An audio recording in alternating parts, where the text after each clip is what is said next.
नमस्कार, आप देख रहे हैं आर्थिक धारा। कानून की धज्जियां उड़ाकर तालाब से जमीन चुराकर मुनाफा कमाने वालों की पोल पट्टी खोलने का सिलसिला जारी है। आर्थिक धारा पर आप जुड़ चुके हैं हमारे साथ। अभिवादन स्वीकार करें श्वेता पांडे का, सब्सक्राइब कर लीजिए चैनल, फिर बढ़ेंगे आज के मुद्दे की ओर। इस वक्त मैं हूँ नेशनल हाईवे के पास। आप मेरे पीछे देख सकते हैं आसनसोल का एक बहुत बड़ा रियल एस्टेट प्रोजेक्ट जिसका काम चल रहा है। जिन्हें इश्तेहार नहीं कर रही हूँ इस प्रोजेक्ट का, बल्कि 500 से भी अधिक एकड़ में फैले इस प्रोजेक्ट ने West Bengal island and fishery act 1984 का उल्लंघन किया है। और जो मामला दर्ज किया गया है इस प्रोजेक्ट के प्लॉट्स पर, उसकी विस्तृत जानकारी आज के इस वीडियो में मौजूद है। क्या है पूरा मामला, देखिए इसे विस्तार से। इकोलॉजिकल सिस्टम के संतुलन को बनाए रखने में एक महत्वपूर्ण भूमिका होती है तालाबों की। इसलिए केंद्र और राज्य की सरकारों ने जलाशयों के लिए कानून बना रखा है। पर जैसे जैसे शहरों का विस्तार होता गया, वैसे वैसे प्रकृति के संरक्षण के लिए बनाए गए नियमों की धज्जियां उड़ती गई। कानून मंत्री मलय घटक ने दावा किया था कि 22 ऐसे तालाब है आसनसोल में जिनकी भराई कर प्लॉटिंग की गई है, लेकिन जमीन पर इनकी संख्या कहीं अधिक है। कई तालाबों का अस्तित्व पूरी तरह से मिट चुका है और उन पर या तो निर्माण कार्य शुरू हो चुके हैं या फिर पूरे हो चुके हैं। ऐसे में प्लॉट्स की जमीन को देखकर यह कहना काफी मुश्किल है कि वहां कभी तालाब भी हुआ करता था। कानून की रक्षा के लिए है पुलिस और भूमि के आवंटन तथा जमीन लूट ना हो इसके लिए है जिला प्रशासन का भूमि सुधार विभाग।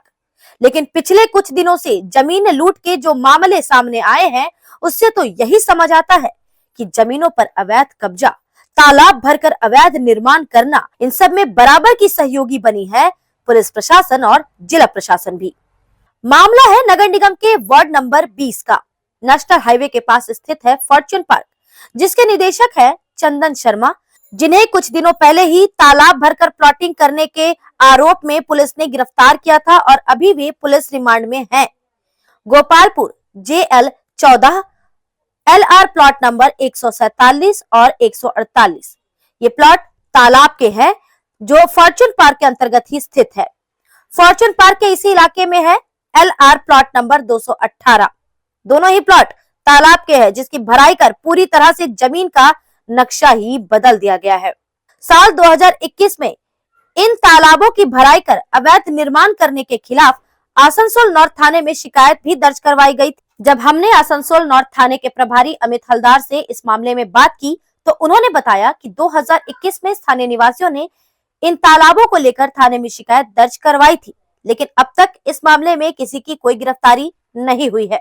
उन्होंने यह भी कहा कि इसी मामले को लेकर नगर निगम की ओर से भी शिकायत दर्ज करवाने की प्रक्रिया शुरू हुई थी, लेकिन एक ही मामले में 2 बार FIR नहीं दर्ज किया जा सकता, इसलिए दोबारा ये मामला दर्ज नहीं हुआ। 4 साल बीतने के बाद भी पुलिस का ये कहना कि अब तक इस मामले में कोई गिरफ्तारी नहीं हुई, कई सवाल खड़े करता है।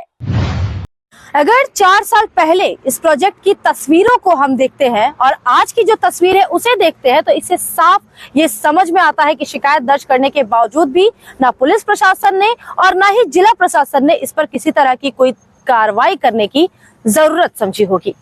प्रोजेक्ट की ये तस्वीर कई सवाल खड़े कर रही है। आखिर क्यों शिकायत दर्ज करने के 4 साल बीतने के बाद भी अब तक इस मामले में किसी तरह की कोई गिरफ्तारी नहीं हुई? क्या औकात माप ली इस प्रोजेक्ट से जुड़े कारोबारियों ने भ्रष्ट अधिकारियों की? अगर मंत्री मलय घटक ने अपनी ओर से पहल नहीं की होती तो इस तरह के तमाम मामले जिसे पुलिस और प्रशासन दबाने की कोशिश कर रही है वो कभी उजागर नहीं होती। जब मामले की कार्रवाई करनी ही नहीं तो फिर क्यों दर्ज किए जाते हैं FIR? तो ये बोलना भी कहीं से भी गलत नहीं होगा कि आसनसोल दुर्गापुर पुलिस कमिश्नरेट और जिला प्रशासन भ्रष्ट अधिकारियों का कार्यालय बन गया है। और यही कारण है कि शिल्पांचल और कोयलांचल में भूमाफिया बेखौफ सरकारी जमीनों और तालाबों पर अवैध कब्जा कर अवैध निर्माण कर रहे हैं। जहां रक्षक ही बने हो भक्षक, वहां कैसी होगी कानून व्यवस्था, ये आप खुद ही अंदाजा लगा सकते हैं। वीडियो में इतना ही। अब देखते हैं कुछ छोटी बड़ी खबरें फटाफट।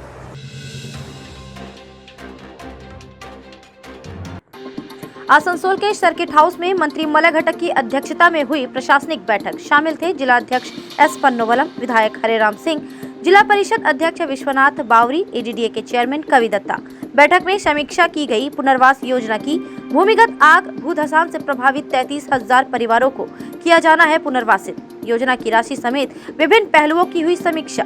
संशोधित योजना बनाने पर हुई सहमति। भेजा जाएगा मंजूरी के लिए कोयला मंत्रालय को। पीएचई डिपार्टमेंट की पाइपलाइन के अवैध कनेक्शनों पर भी हुई चर्चा।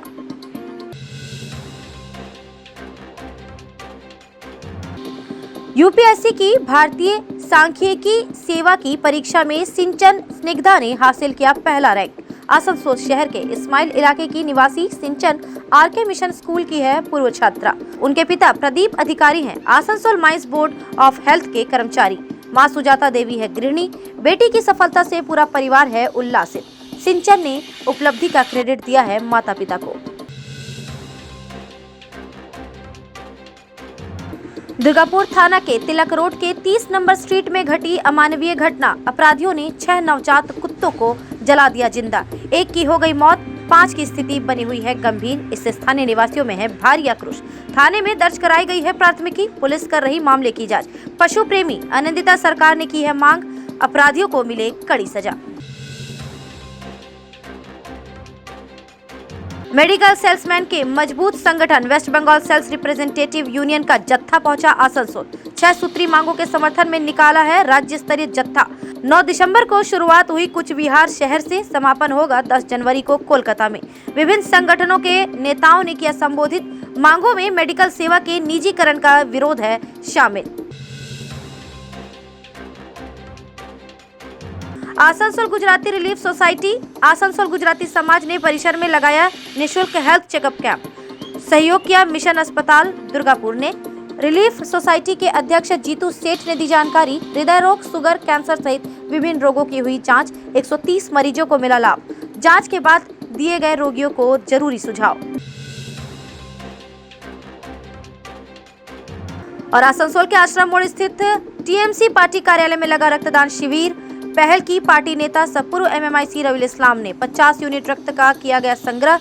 मौजूद थे उपमेयर वसीम उल हक, बोरो चेयरमैन राजेश तिवारी, पार्षद अशोक रुद्र, शांतन मुखर्जी, साहिद परवेज, पार्षद संपदा फंसबियालिया एवं प्रवीरधर। आसनसोल नगर निगम मुख्यालय में हुई मेयर विधान उपाध्यक्ष की अध्यक्षता में बैठक। स्ट्रीट लाइट से जुड़े कर्मचारियों की विभिन्न मांगों पर की गई चर्चा। मेयर ने किया दावा, अधिकतर मांगे कर दी गई पूरी। कर्मचारियों ने किया दावा, मिलेगा आईडी, ड्रेस, 50 रुपए कटेंगे पीएफ फंड में। दैनिक मजदूरी होगी 357 रुपए। सेवा काल के दौरान अनफिट एवं मृत श्रमिकों के आश्रितों को मिलेगी नौकरी। पूर्व मेयर सह भाजपा नेता जितेंद्र तिवारी ने किया नॉर्थ सियारसोल ओसीपी से सटी बस्तियों का दौरा। इनमें है शामिल बीजपुर, मांझीपाड़ा। ओसीपी में हो रहे विस्फोटों से क्षतिग्रस्त हो रहे इन बस्तियों के आवास। जितेंद्र तिवारी ने किया दावा, तृणमूल नेताओं के संरक्षण में हो रहा यह कार्य। करोड़ों कमाने वाले छीन रहे आदिवासियों के मिट्टी के मकान भी। पीड़ितों की सूची तैयार करने का दिया गया सुझाव। किया दावा, लड़ेंगे बस्तियों के निवासियों के हक की लड़ाई। 17 साल पहले दुर्गापुर के आरा कालीगंज के रणबीर शिकदर की शादी हुई थी बुदबुद निवासी रिंकी से। दंपति में अक्सर ही होता रहता था विवाद। रणबीर विधान नगर में संचालित करते हैं नर्सिंग होम। बीती रात पुलिस ने रिंकी का लटकता हुआ शव बरामद किया उसके घर से। रिंकी के मायके वालों का है आरोप, हत्या कर दी गई है और दिया गया है खुदकुशी का रूप। पुलिस ने किया है आरोपी पति को गिरफ्तार। शव को भेजा गया है पोस्टमार्टम के लिए। खांडरा कॉलेज शासी निकाय की बैठक हुई अध्यक्ष मंत्री मलय घटक की अध्यक्षता में। आगामी जनवरी में नैक की टीम करेगी कॉलेज का निरीक्षण। तैयारियों को लेकर की गई हैं चर्चाएं। प्रिंसिपल ने दी है जानकारी, नैक के निर्देशों के अनुरूप हो रही है तैयारी। फिर होगी मुलाकात शिल्पांचल में फलते फूलते माफियाओं के एक और काले कारनामे के साथ। देखते रहिए आर्थिक धारा। चैनल को सब्सक्राइब कर बेल आइकॉन प्रेस कर ले। वीडियो पसंद आती है तो लाइक करें, लोगों के साथ वीडियो को शेयर करें। आप हमें फेसबुक और एक्स पर भी फॉलो कर सकते हैं। नमस्कार।